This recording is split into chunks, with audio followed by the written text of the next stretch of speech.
Para finalizar nuestra jornada jurídica de 3 días con estas grandes mesas académicas, no podía faltar el tema perspectiva de género, por lo que me permito presentar a la maestra Nelly Ivonne Cortés Silva, juez del Sistema Procesal Acusatorio de la Ciudad de México, con el tema perspectiva de género y su relación con los efectos de la acreditación de la violencia de género en el proceso penal.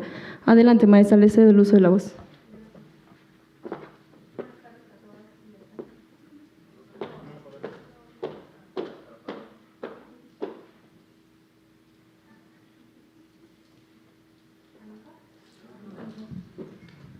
¿Será ese?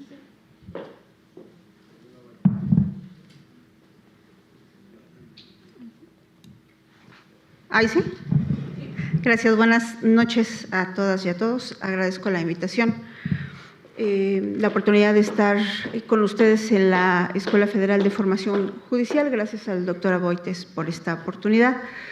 El tema que me corresponde es el de establecer o analizar los efectos de la acreditación de la violencia de género en el proceso penal. En particular, me voy a referir a cuando quien sufre la violencia de género es la persona sometida al proceso, la persona imputada. Es común que las cuestiones relativas a la violencia de género y su impacto en los procesos, especialmente en los de carácter penal, estén vinculados con las víctimas, con esa calidad de parte en el proceso, ¿no? Hay una víctima que ha sufrido violencia de género y tenemos a un imputado o imputada del otro lado. Sí, y una falsa creencia es que esta perspectiva solo puede aplicar cuando la mujer tiene esta calidad en el proceso. Sin embargo, la violencia de género coloca en una situación de vulnerabilidad a las personas, a las mujeres, y por tanto, siempre y cuando tengan esta situación, hayan sufrido esta violencia, aun cuando tengan la calidad de personas procesadas, deben de cubrirse los lineamientos para juzgar con perspectiva de género que ha establecido la Suprema Corte de Justicia de la Nación a través de su jurisprudencia 22 del 2016. La situación de vulnerabilidad en la que una mujer puede encontrarse dentro de un proceso penal, por supuesto que no solamente está vinculada con la cuestión de la violencia de género. Hay otras situaciones que pueden colocarla en una situación vulnerable, como cualquier categoría sospechosa o rubro prohibido de discriminación, como la discapacidad, el pertenecer a una comunidad indígena, ser extranjera, su situación económica, sus preferencias sexuales. Cada situación o cada cuestión que la coloca en una situación vulnerable va a impactar en el proceso en el que se encuentre. Ahora me voy a referir exclusivamente al proceso penal. Sin embargo, lo va a impactar de diferente forma. Hay situaciones de vulnerabilidad que solamente inciden en el proceso penal, en la forma. ¿De qué manera se corrigen? Realizando ajustes razonables al procedimiento. Sin embargo, hay otras situaciones que la colocan en una situación de vulnerabilidad y pueden impactar al resultado del proceso. Una de esas situaciones es la violencia de género que ha sufrido. ¿Qué efecto puede tener en los resultados del proceso? Puede ser que se llegue a declarar la exclusión del delito, que solamente pueda atenuar la pena o que no tenga ningún efecto en ese procesamiento, a pesar de ser declarada víctima de violencia de género. Entonces, ¿qué necesitamos en principio para poder establecer qué efecto va a tener en un proceso penal esta violencia ejercida en contra de la mujer? En principio, determinar la existencia de esa violencia. Necesitamos información. ¿Qué información requerimos? Primero, si la mujer sufrió o no violencia. Después, ¿qué tipo de violencia? Porque las mujeres sufrimos una gran cantidad de diversidad de violencias. Las mujeres estamos, el INEGI ha señalado que 7 de cada 10 mujeres en México han sufrido algún tipo de violencia. Pero la realidad es que no todo impacta de la misma forma y no todas las mujeres hemos sufrido violencia con la misma intensidad. Pero lo cierto es que es una situación latente para las mujeres, ¿no? Cuando los hombres llegan a ingresar a prisión, el miedo que tienen es que no los violen. Con ese miedo vivimos las mujeres constantemente, hasta para ir a comprar algo a la tienda. Así de grave es la situación de violencia respecto de las mujeres. Pero también es real que, vuelvo y digo, que no toda la violencia impacta de la misma forma porque no es ejercida con la misma intensidad. Entonces tenemos que establecer qué tipo de violencia ha sufrido, en qué contexto se ha ejercido esta violencia, es decir, qué circunstancias, en qué circunstancias las ha vivido, tiempo, modo, lugar, quiénes han infringido esta violencia en su contra. Pero es muy importante, además, conocer cuál es el efecto que ha generado esta violencia en la mujer, ¿no? Una violencia constante, ¿no? Una violencia sistemática afecta a la mujer en distintas esferas, ¿no? En su esfera cognitiva, en su esfera psíquica, en su esfera emocional, ¿no? Le afecta cómo percibe el mundo, le afecta en sus sentimientos, le afecta en cómo se relaciona con las personas, ¿no? Le afecta a su psique y le afecta la forma en la que se conduce. Y es esta parte, entonces, la que nos podría dar una explicación de por qué cometió una conducta que se considera delictiva.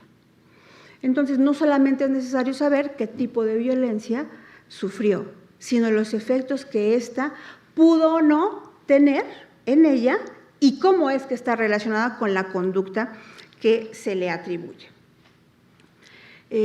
Los efectos que se pueden generar en las mujeres que han sufrido violencia pueden dar lugar a que sea diagnosticada con síndrome de la mujer violentada, de la mujer agredida, síndrome de Estocolmo doméstico, ¿no? Indefensión aprendida, que esta es una situación que las lleva a no irse del lugar en el que están, aunque estén a puertas abiertas, ¿no? Que es una situación que se les cuestiona. ¿Por qué lo privó de la vida en lugar de irse si tenía redes de apoyo? Si ya le habrían ofrecido ayuda, porque tienen esta situación que se denomina indefensión aprendida, en la cual su psique está tan afectada que aún, ¿no?, cuando le firmaran ante un notario que no le va a pasar nada si se va de ese lugar, ella no lo puede procesar, no puede racionalizar esa situación. Y en muchas ocasiones solamente consideran que es la única opción que tienen es, para que desaparezca la violencia, privarlo de la vida. Claro, esta situación no se puede tener como algo asumido, ¿no? Se tiene que probar. Por eso es importante conocer todas estas circunstancias respecto a la violencia que ella dice haber vivido. ¿De dónde vamos a obtener esta información? Bueno, pues de las pruebas que aporten las partes, ¿no? La doctora Julieta acaba de decir que la Fiscalía tiene también la obligación de verificar, pues, cuando haya algo que le beneficie a la persona imputada, ¿no? Por supuesto, se esperan de la defensa, pero también es una obligación del órgano jurisdiccional, que en el caso del sistema penal, pues, tenemos ahí un conflicto, ¿no? Lo primero que nos indicaron es, ustedes no pueden, no tienen, perdieron la facultad para mejor proveer que teníamos antes, ¿no?, en el sistema tradicional. Entonces ahí hay este conflicto. Sin embargo, es una obligación, ¿no? Y ya se han establecido antecedentes en torno a que el órgano jurisdiccional sí puede ordenar prueba, ¿no? Por ejemplo, en el caso de Daphne McPherson, que es un caso de aborto en el que se consideró que ella lo había hecho dolosamente cuando ella mencionó que ni siquiera sabía que estaba embarazada, ¿no? Que no tenía ningún síntoma y que al momento en el que sufre un aborto espontáneo no tenía posibilidad de darle la atención al niño. Y se le procesa a pesar de que ella hace esas manifestaciones. Entonces, uno de los efectos del amparo es que le ordena al Tribunal de Enjuiciamiento, que ya es en el sistema acusatorio, practicar prueba. ¿Por qué? Lo que se cuestiona cuando se plantea lo de la práctica de la prueba ordenada por el órgano jurisdiccional es que se viole el principio de igualdad. Pero en el caso de la perspectiva de género es justo lo contrario. Lo que se pretende es mantener vigente el derecho a la igualdad y el principio a la no discriminación. ¿Por qué? Porque precisamente no atender a estas situaciones que la mujer está manifestando en torno a la violencia que está sufriendo es perpetuar prejuicios y estereotipos de género, que no le permiten ejercer sus derechos en plenitud. Entonces, regreso al punto de dónde obtenemos esta información, qué tipo de violencia, en qué cantidad, cómo ha impactado, bueno, de las pruebas que se presenten o de la información que se presente en el proceso. ¿Qué información sería adecuada, no exclusiva, pero la más idónea para obtener esta información respecto a la violencia?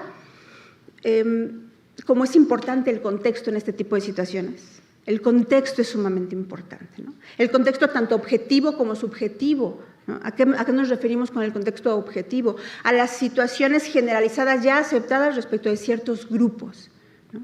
¿A qué me refiero, por ejemplo? A la situación de violencia histórica que se ha reconocido respecto de las mujeres, a la situación de violencia que sufren las personas que forman parte de la comunidad LGBTTIQ+. Ese es un contexto objetivo porque ya está reconocido, ¿no? No vamos a negar que existen esas agresiones en estos grupos. Y además tomar el contexto subjetivo, que son las circunstancias o las particularidades de la persona. De eso, de esas situaciones nos tiene que hablar la información. ¿De dónde la podemos obtener? Pues de los registros de intervenciones policíacas, de solicitudes de apoyo previas, ¿no? De intervenciones o de asistencia médica, ¿no? El historial médico, el historial clínico, exámenes realizados, certificaciones, ¿no? Radiografías, ¿no? Donde se dé cuenta las lesiones que tiene. Por supuesto, no siempre se trata de violencia física, pero es lo más común, aunque hay otro tipo de violencias y normalmente se mezclan. Y en esa mezcla siempre viene inserta la violencia física. ¿Qué más podemos tomar en consideración? Pues esos antecedentes respecto de las dictaminaciones o las intervenciones psicológicas, ¿no? Que ya habrían tenido la víctima. Eso por cuanto hace a los antecedentes, ¿no? Eso nos va a hablar del contexto. Pero para efectos de determinar cuál es el estado, cuál era el estado de la mujer en el momento de la comisión del hecho, pues son importantes los dictámenes en criminología, en criminalística, en medicina forense, pero sumamente importantes son los relacionados con los dictámenes de antropología social y los psicosociales. Estos nos van a hablar del contexto de la violencia que estaba sufriendo la mujer. Cómo es que ella lo asimiló, lo introyectó, ¿no? Por eso incluso tiene conductas que pueden afectar a terceras personas, a otras personas que no son su agresor, ¿no? Y cómo es que esto puede explicarnos la conducta que la llevó a ser sometido a un proceso penal. Estas dos dictaminaciones son sumamente importantes. Y, por supuesto, todo ello a partir del cumplimiento de estos lineamientos con perspectiva de género, de los que nos da cuenta esta jurisprudencia 22 del 2016, ¿no? Que lo que nos dice es, identifique en principio si hay una situación de vulnerabilidad, de poder, de desequilibrio, de desventaja, ¿no? Que impida a alguna de las partes en el proceso ejercer sus derechos en plenitud. Y una de esas situaciones es la violencia de género. Una vez que la identifiques, ahora analiza los hechos que te están poniendo en consideración sin prejuicios y sin estereotipos. Porque el prejuicio y el estereotipo normalmente evita que se visibilice, ¿no?, la situación real de la mujer y su posibilidad de actuación. Y además elimina estos estereotipos de la valoración de las pruebas. En muchas ocasiones, por ejemplo, a las víctimas de violencia sexual, ¿no?, se les cuestiona por qué no son perfectas en la declaración, ¿no?, por qué incurren en inconsistencias o en aparentes imprecisiones, por qué cambian la forma de explicar una situación entre una declaración y otra. Y en torno a ello, otra situación que la Corte nos establece como parte de los lineamientos es que apliquemos los estándares de derechos humanos. Y la Corte Interamericana, como lo decía la doctora Julieta, nos ha establecido varios estándares para valoración en caso de violencia sexual de las mujeres. Y lo que dice es, no le puedes exigir a una víctima de violencia sexual que sea una víctima perfecta, ¿no?, y que te dé todos los detalles, porque ubícate en el contexto. ¿Qué tipo de agresión recibió? ¿Qué tanto va a poner atención en las circunstancias que no son tan importantes, ¿no?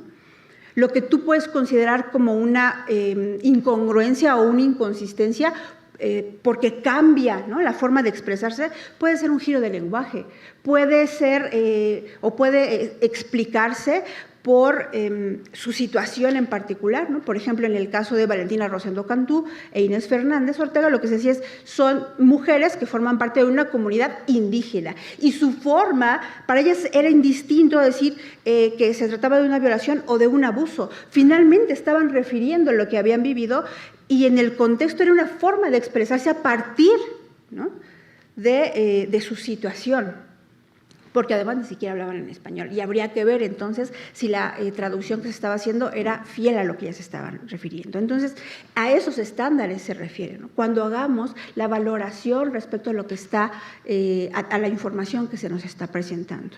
Quítale el estereotipo y aplica los estándares, ¿no? Además de esos estándares, nos ha planteado estándares respecto a investigaciones de muertes violentas de mujeres, ¿no?, que pueden ser consideradas como feminicidio eventualmente, ¿no?, o la tortura.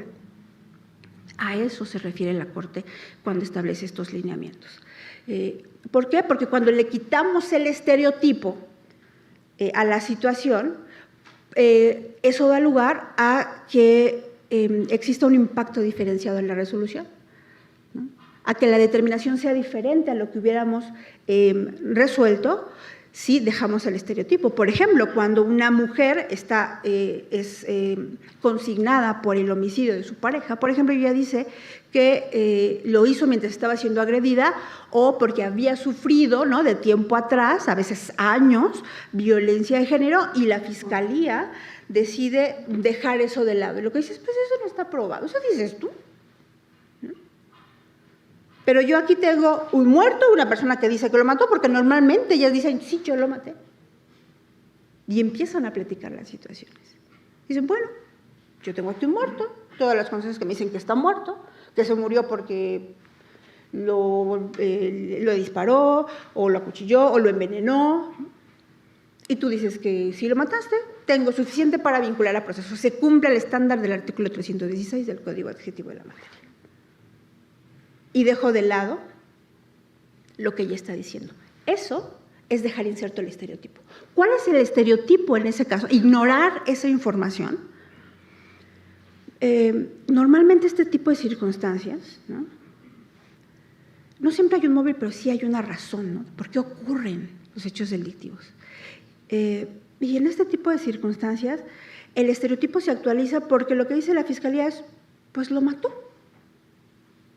¿Por qué lo mató? Porque sí, ¿no? No, desatender lo que ella dice es hacer patente que lo mató porque las mujeres somos irrazonables, irracionales,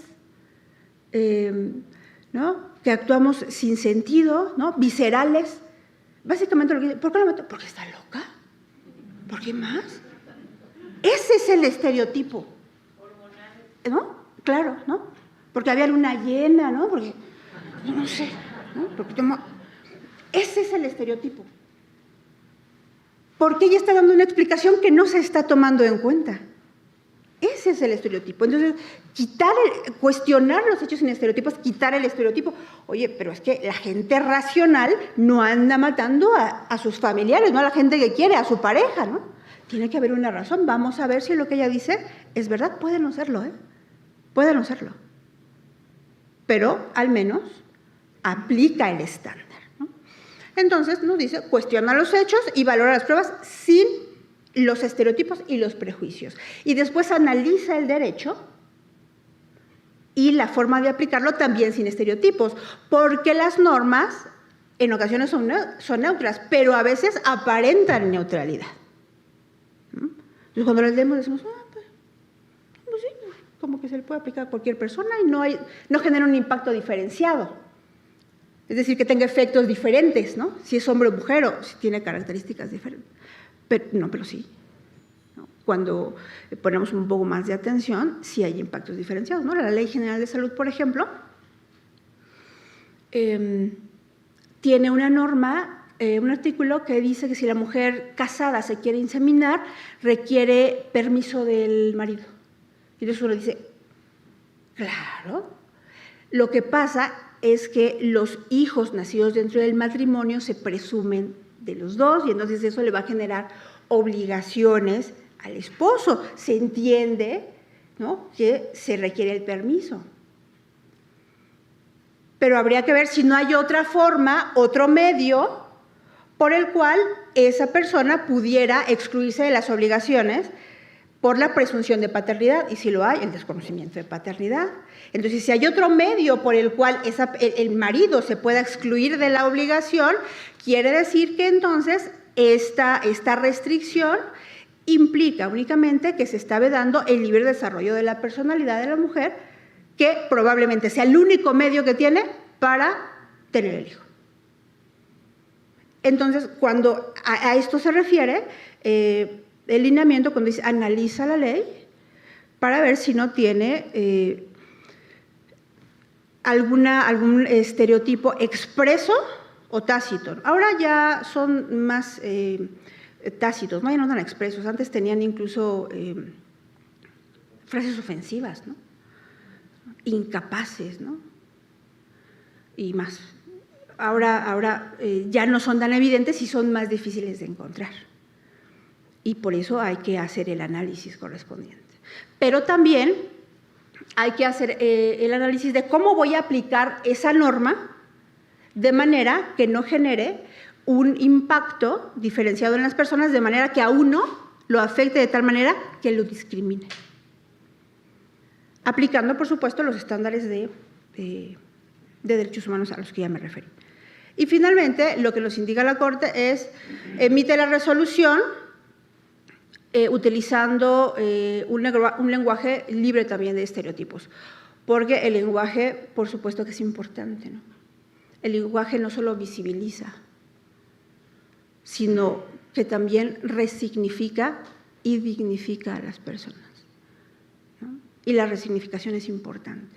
Es importante que no se diga ablación de las mujeres, no, que se diga mutilación genital femenina, porque cambia muchísimo. El lenguaje es importante, ¿no? Tanto para visibilizar como para dignificar a las personas, ¿no? No le digas discapacitado, por ejemplo, es persona en condición de discapacidad, porque entonces lo establecemos como una condición y no como parte de la persona, ¿no? Como si fuera un defecto. A partir de estos lineamientos, entonces, podemos establecer si existe no solo la violencia de género, sino si ésta impactó en el hecho. Las mujeres que sufren esta violencia pueden cometer conductas consideradas como posiblemente delictivas en dos ámbitos: en contra de su agresor y en contra de terceras personas. Y el efecto es diferente. En contra de su agresor lo pueden cometer también en dos momentos. En el momento en el que está sufriendo la violencia, ¿no? Y eso es relativamente más fácil de que nos dé lugar a la exclusión del delito, porque normalmente se está defendiendo de forma legítima. Es más fácil de probar. Pero también puede ser que cometa el hecho cuando su agresor o agresora no lo está violentando materialmente.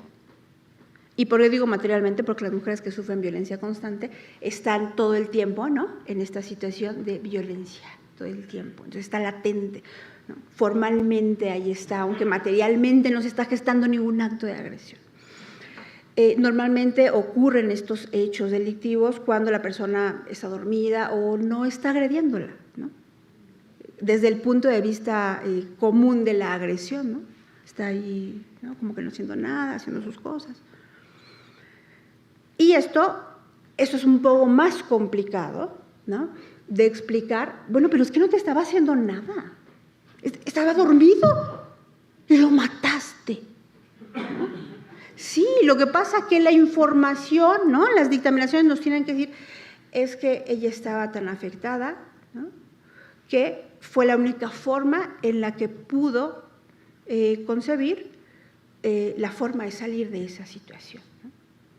Porque no sabía si la siguiente iba a ser en la que la víctima efectivamente iba a ser ella, pero por estar muerta, ¿no?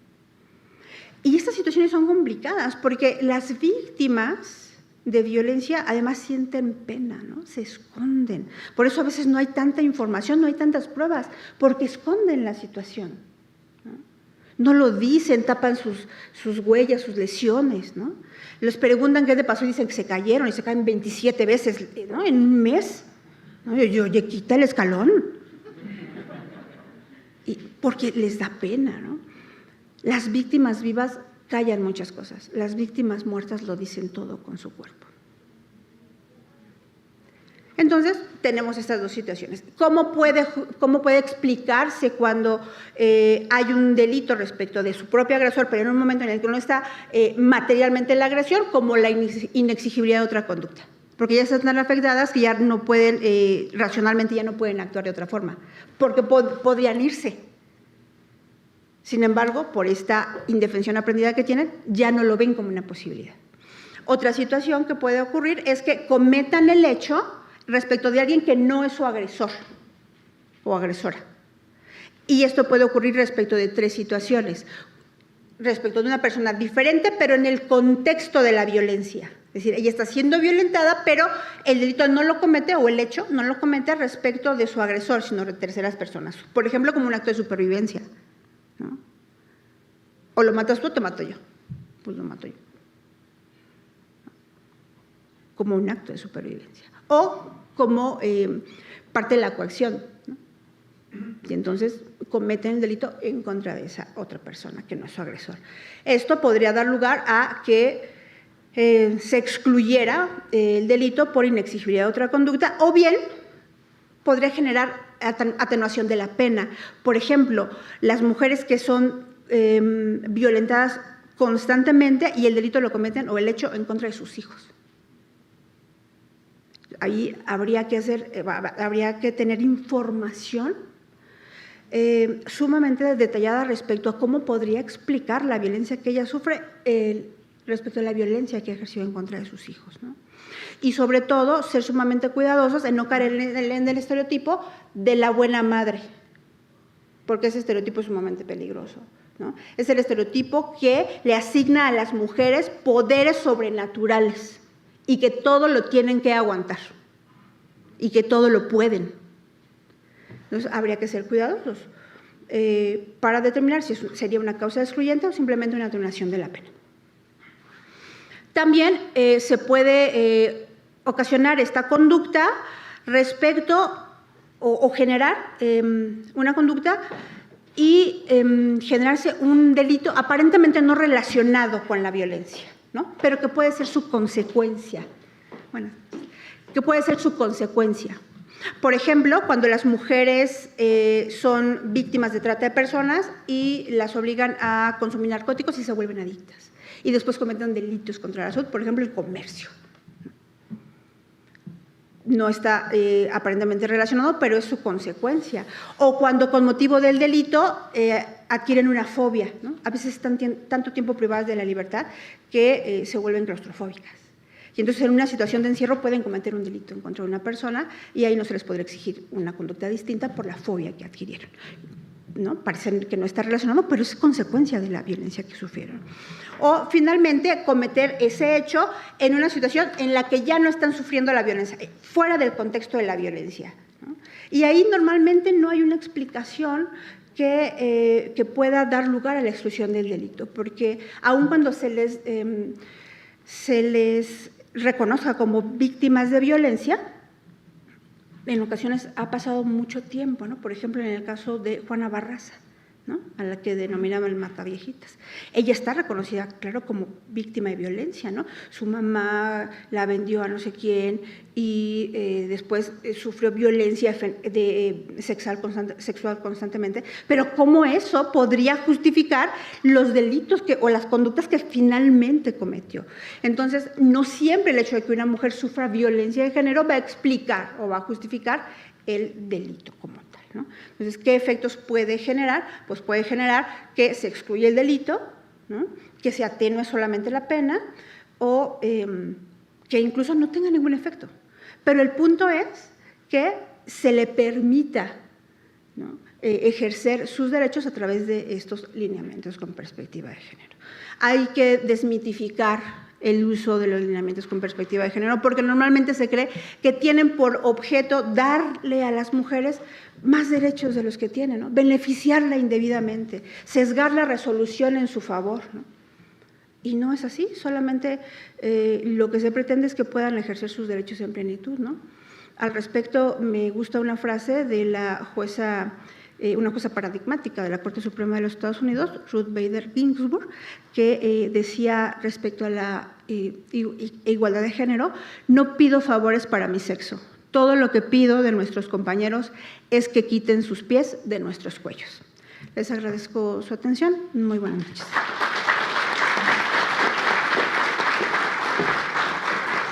Gracias, maestra.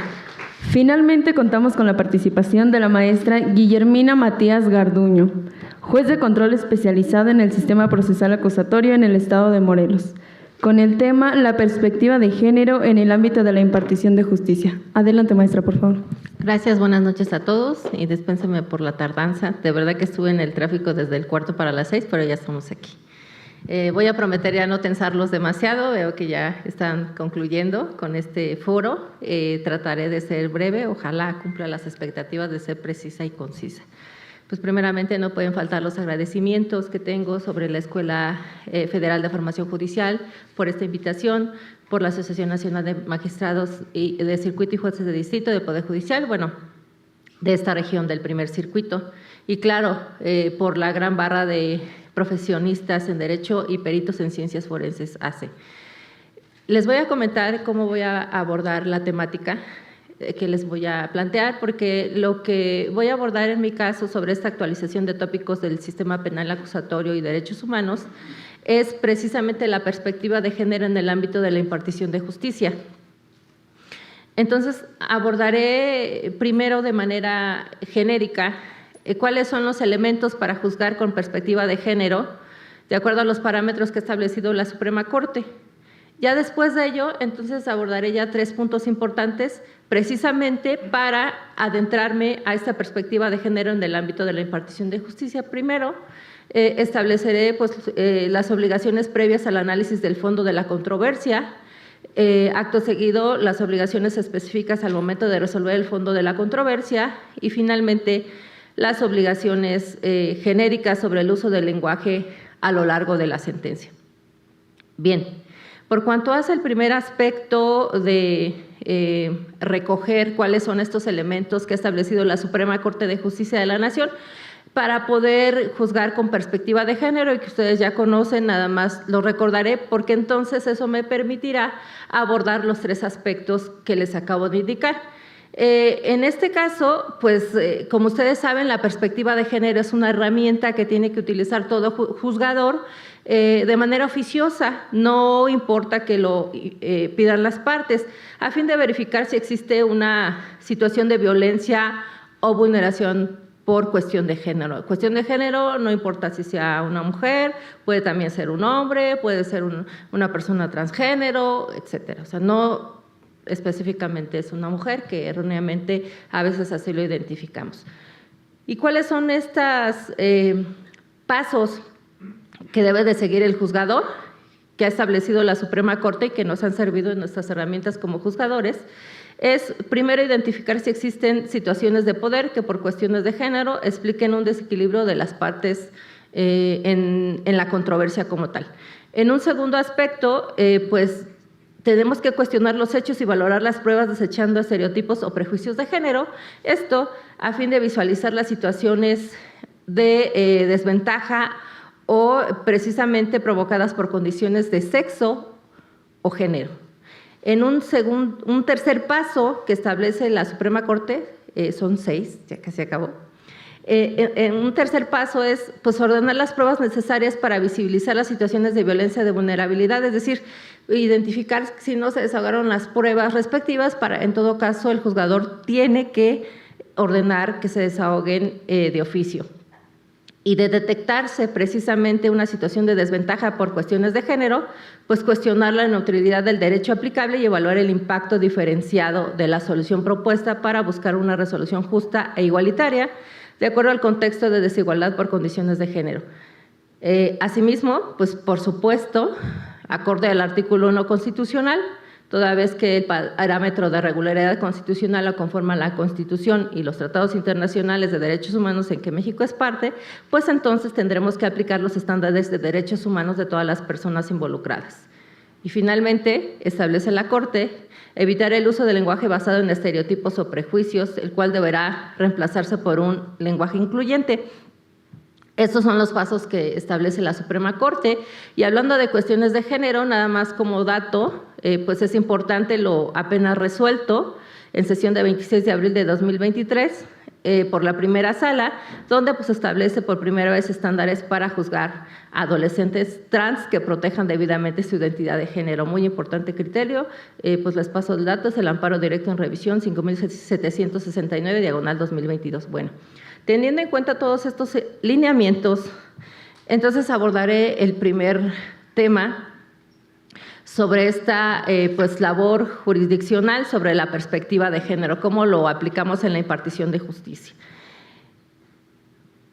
El primer aspecto son las obligaciones previas al análisis del fondo de la controversia, antes de resolver qué es lo que tenemos que analizar como juzgadores.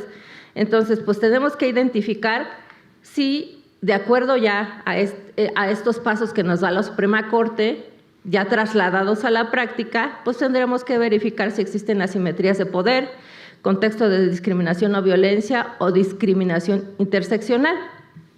Bien, por cuanto hace al primer aspecto de pues identificar aspectos en el contexto objetivo, bueno, ¿y qué tenemos que identificar en este contexto objetivo? Pues todas las cuestiones fácticas. Vamos a considerar pues el lugar, el momento en que ocurrieron los hechos para determinar si se trata de una situación aislada o sistemática en un espacio y tiempo determinados. Podemos traer a colación el caso tan emblemático de Mariana Lima, el lugar de los hechos, dónde sucedió, en qué momento, pues en su hogar ocurrieron los hechos. Era una situación aislada o sistemática, pues según los testimonios ella ya había sido víctima de violencia de manera reiterada. Recopilar datos y estadísticas de diversas fuentes nacionales e internacionales en relación con los planteamientos del caso y el tipo de violencia o discriminación alegada. Siguiendo con este ejemplo, pues se tiene que, donde sucedieron los hechos, que es en Ecatepec, pues es un municipio del Estado de México donde existen infinidad de feminicidios. Estas estadísticas sirven precisamente y se abordan por la Suprema Corte de Justicia de la Nación, en este caso de Mariana Lima, para efecto de verificar pues, qué tanto pudieran impactar en el caso específico, y claro que se pueden citar inclusive como hechos notorios. También en este caso se hace alusión de fuentes estadísticas internacionales, de precisamente las situaciones sistemáticas que viven las mujeres para efecto de conllevar pues, a su muerte, es decir, una situación sistemática del agresor, de estar violentando, de estar subiendo de nivel, pues precisamente todas estas agresiones, como en ese caso, pues Mariana Lima era una abogada, el agresor era un esposo de la policía ministerial, entonces pues empezó primero aventándole la comida, que no servía para hacerle la comida, hasta pues cuestiones de violencia. Violarla, ella se tuvo que cortar el cabello, pues precisamente porque pues ya le dolía ya el maltrato que tenía al efecto de jalarle el cabello. También otro aspecto objetivo que tenemos que pues integrar a este análisis previo a dictar la resolución, es decir, en todo el tránsito del trámite de recopilación de todas estas pruebas, es pues incluir una perspectiva interseccional para identificar si la controversia tiene relación con otro tipo de problemáticas sociales. Esto es, pues, si se trata de una mujer, por ejemplo, si es su color de piel, si es indígena, es decir, si tiene alguna de las categorías sospechosas que señala el artículo 1 constitucional, pues esas cuestiones de interseccionalidad hará todavía más vulnerable a la víctima. Y en ese sentido podemos identificar si se trata de un delito donde exista violencia de género, donde tenga que resolverse con perspectiva de género, o finalmente se trata de un accidente y demás. Entonces, son elementos que como juzgadores nos tenemos que allegar. Ahora, estos son los aspectos objetivos, es decir, pues lo que podemos recopilar, lo que podemos ver a simple vista y demás, pero también son cuestiones subjetivas, preguntarnos, por ejemplo, quiénes son las partes involucradas, hablando del tema de Mariana Lima, ¿quiénes estaban involucrados? Pues finalmente eran esposos, ella abogada, el policía ministerial, había pues precisamente indicios de que ellos ya tenían pues bastante tiempo sin una buena relación matrimonial, había ejercido violencia física y moral sobre ella. También podemos reflexionar sobre los factores particulares de cada parte involucrada. En este caso, pues esa reflexión sí fue óptima, porque pues precisamente el hecho de que él fuera policía ministerial conllevó a establecer la afirmación de la Suprema Corte que precisamente valiéndose de ese cargo, él estuvo tratando de desvirtuar la comprobación de los hechos, de tratar de aprovecharse de su cargo. Tan es así que cuando existió el recabo de evidencias, él estaba ahí, no tenía por qué habérsele permitido ello, pero pues él hacía alusión que como él tenía experiencia, que él ya hacía ese tipo de actividades y demás, pues bueno, pues cuanto más con su esposa. Entonces fue uno de los errores que precisamente pues reparó la Suprema Corte de Justicia en este caso. También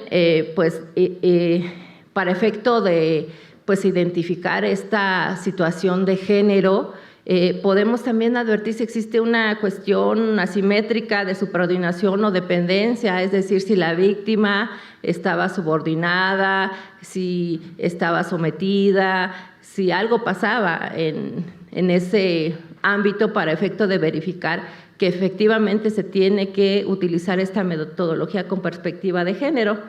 Y en este caso, identificar pues todas aquellas situaciones que pudieran incidir precisamente en esta cuestión de la relación de la víctima y la persona que en todo caso esté ejecutando esta violencia para verificar si se tiene que tratar con perspectiva de género. Y lo que ya les había adelantado, verificar también dentro del proceso, bueno, advirtiendo, porque que se va advirtiendo en el día a día al tramitar el asunto, si efectivamente se trata de un asunto con violencia de género.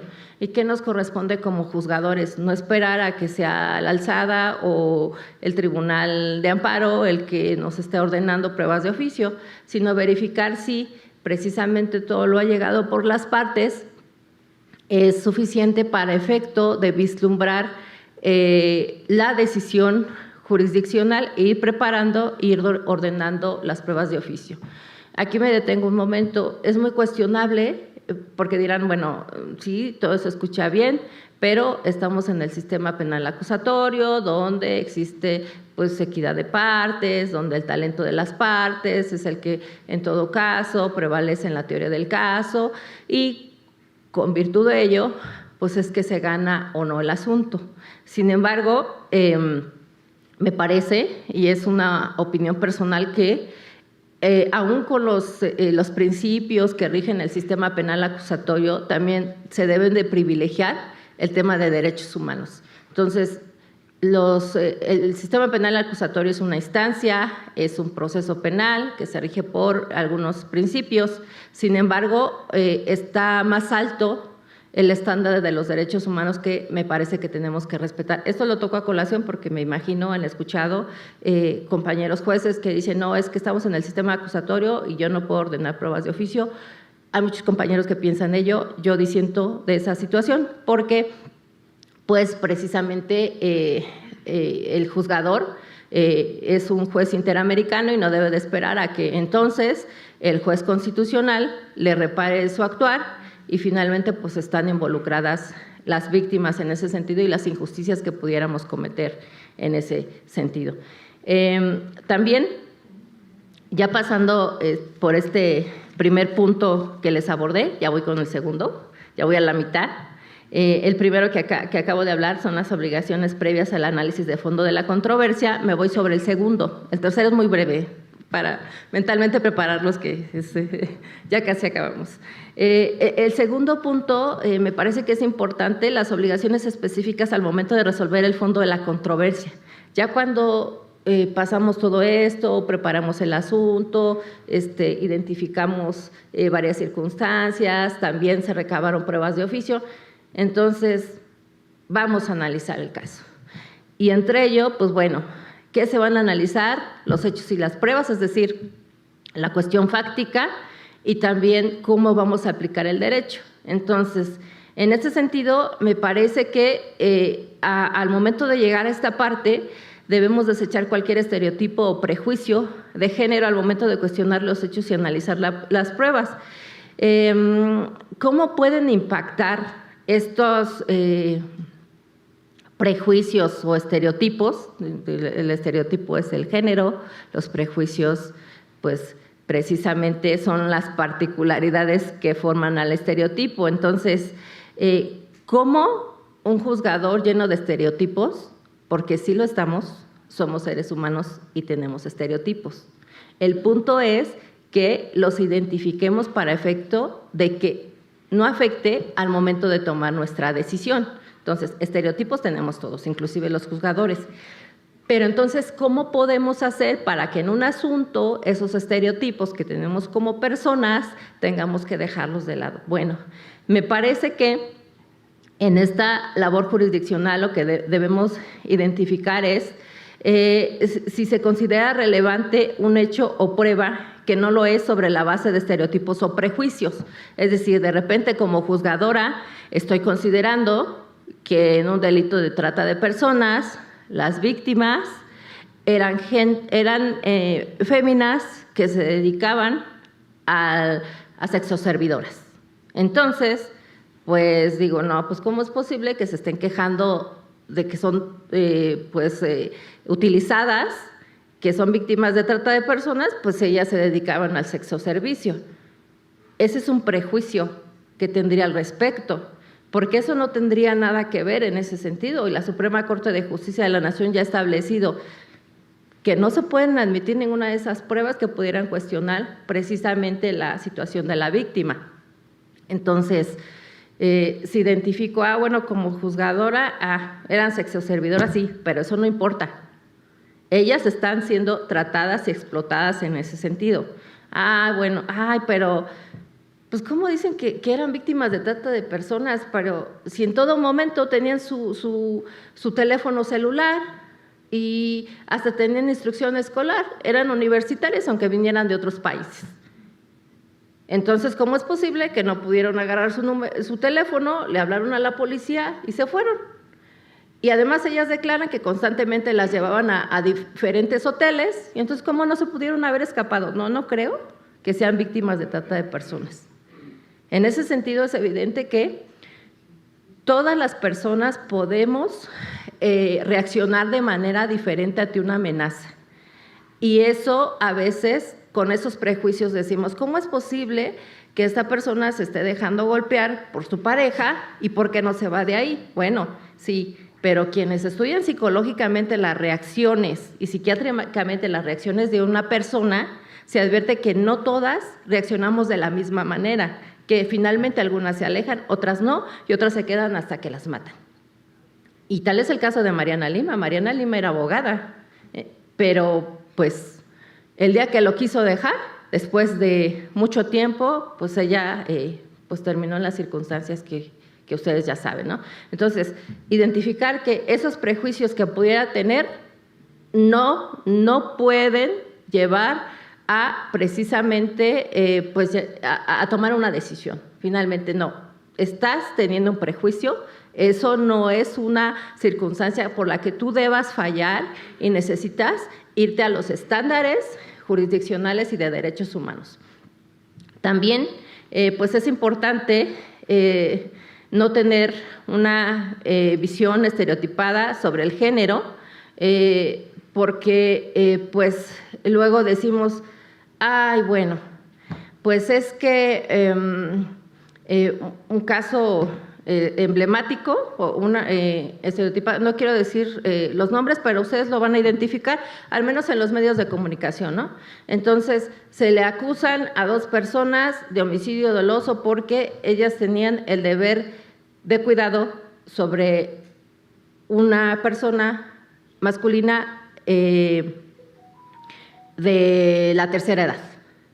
Y como ellos tenían el deber de cuidado de esta persona en virtud de todos los padecimientos que tenía y de llevarlos al tiempo con el médico, pues bueno, como era una cuidadora, las mujeres son cuidadoras, y por ser cuidadoras debieron de prever el resultado de no llevarla a tiempo a los médicos, a los estudios y demás.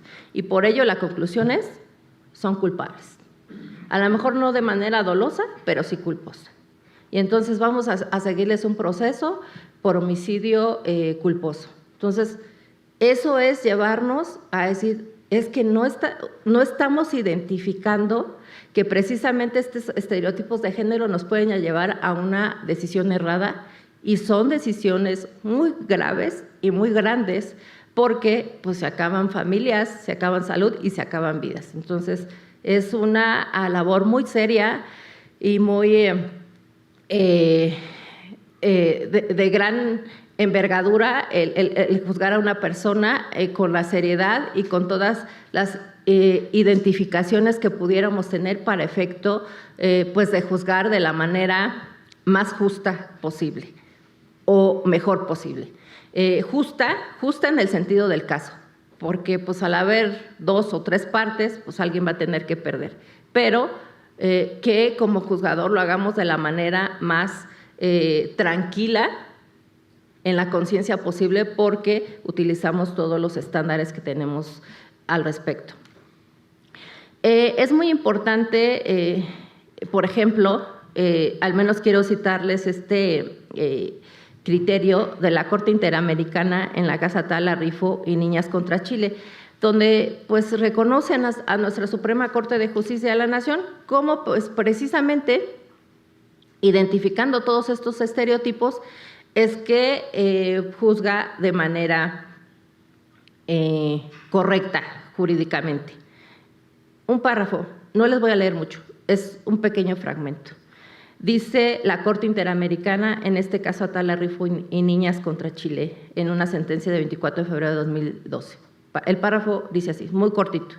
Dice, por ejemplo, la Suprema Corte de Justicia de la Nación, en sentencia emitida en 2010 sobre el derecho de las parejas homosexuales a adoptar menores de edad, consideró relevante que los demandantes no sustentaron empíricamente, con base en documentos o análisis científicos, una supuesta afectación del interés superior del niño en estos casos.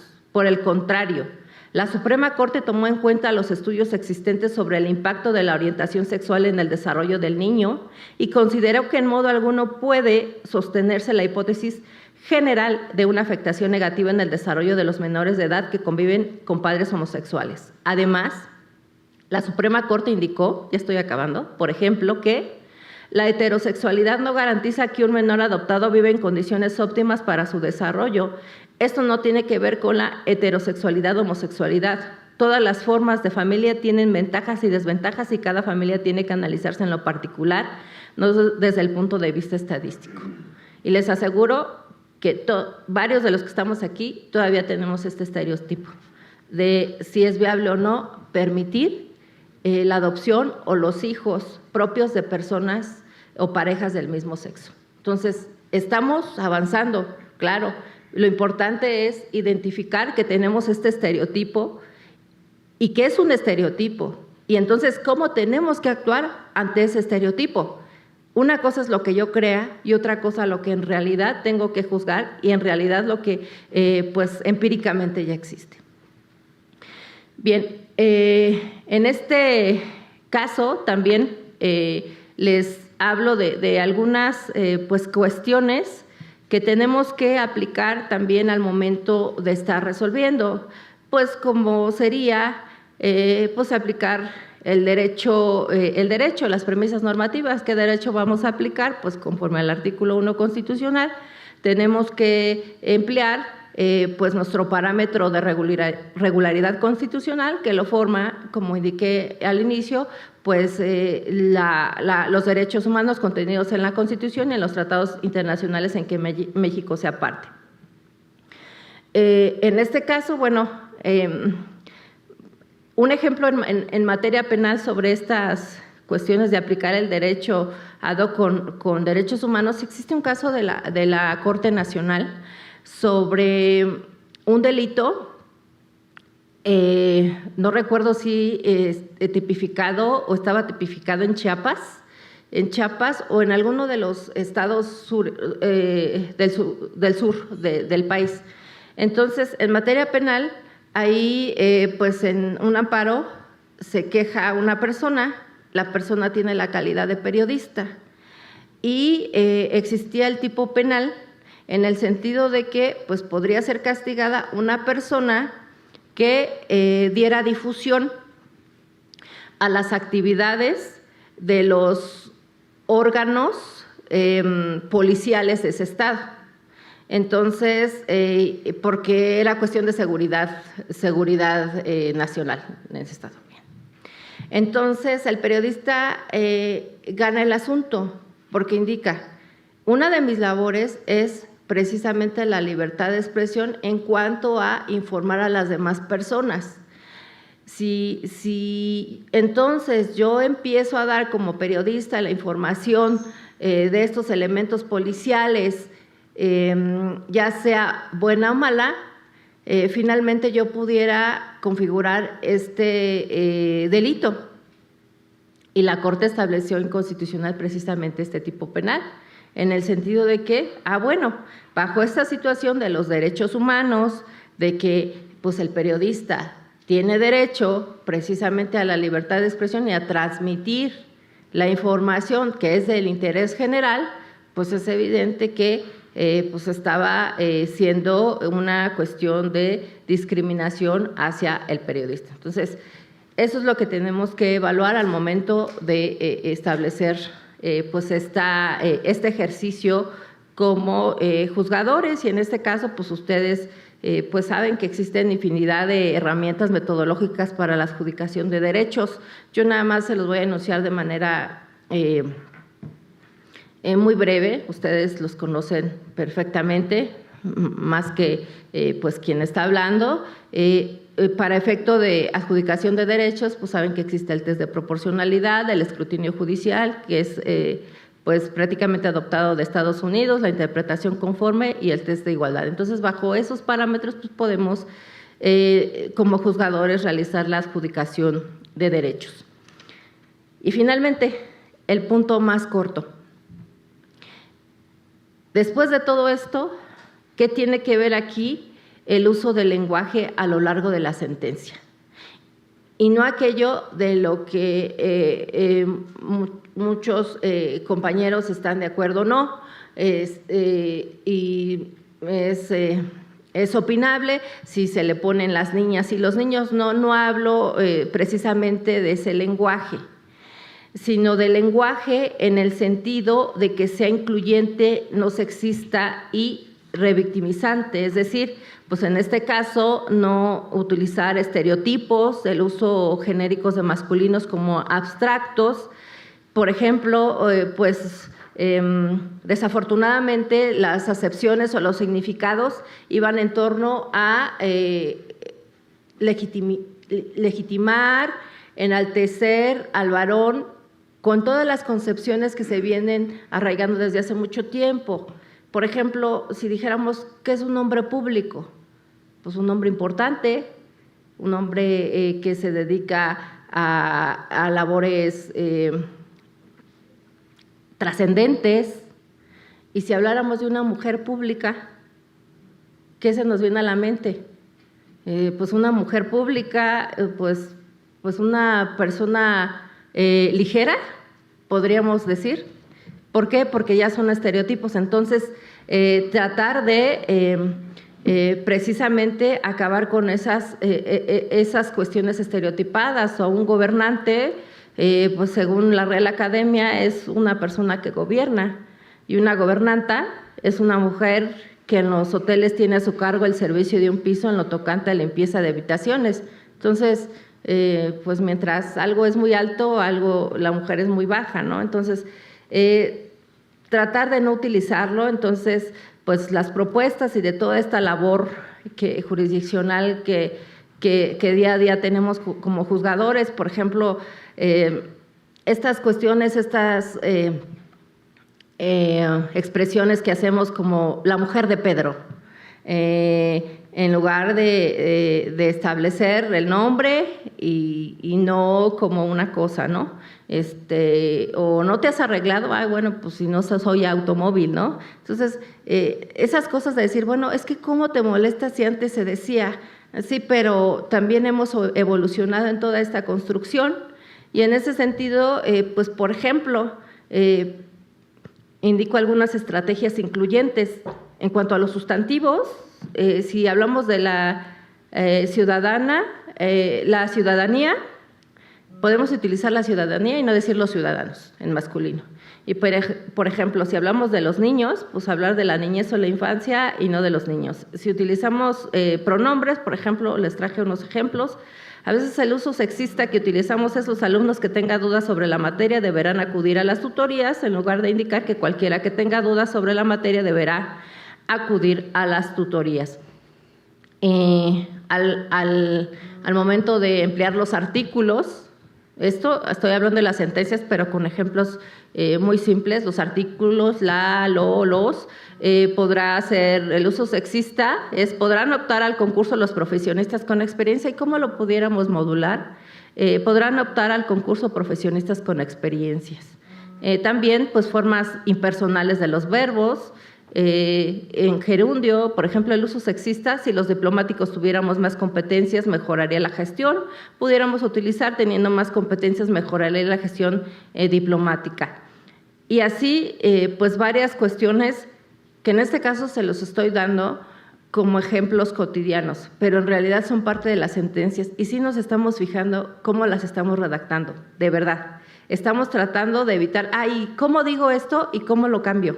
Estamos trabajando bajo ello, sí estamos haciendo un esfuerzo, y sobre todo algo que siempre hemos sido juzgados en ello, y de verdad que sí es cierto: hacer más cortas y más entendibles nuestras sentencias, con esta cuestión sin lenguaje sexista o estereotipado o revictimizante.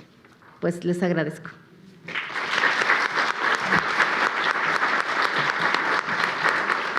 Les damos las gracias a nuestras ponentes por su participación y excelentes exposiciones. A continuación, el doctor Luis Daniel Romo García, juez especializado en ejecución de sanciones penales en la Ciudad de México, les entregará su constancia por su participación. Un aplauso, por favor.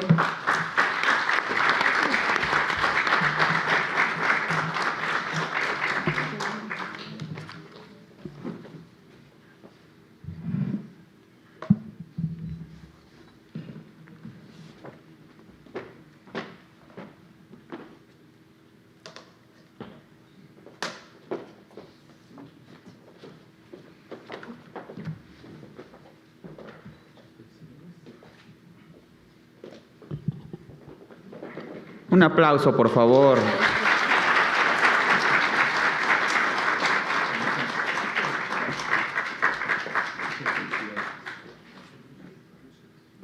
Compañeros, hemos llegado a la conclusión de este último día del seminario, actualización de tópicos del sistema penal acusatorio y derechos humanos.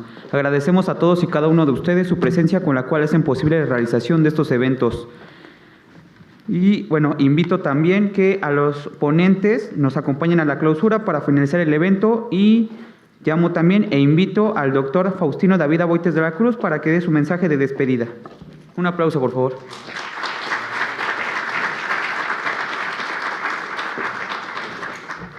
Pues compañeros, no nos resta más que con este gran cierre, como lo prometimos, este gran evento, con dos grandes juzgadoras que ustedes las han oído, y me permito agradecer a la Escuela Federal de Formación Judicial por su excelente hospitalidad, a la Directiva Regional de la Asociación Nacional de Magistrados y Jueces de Distrito del Poder Judicial de la Federación, AC, por estos 3 días y por su intervención en la realización de este evento.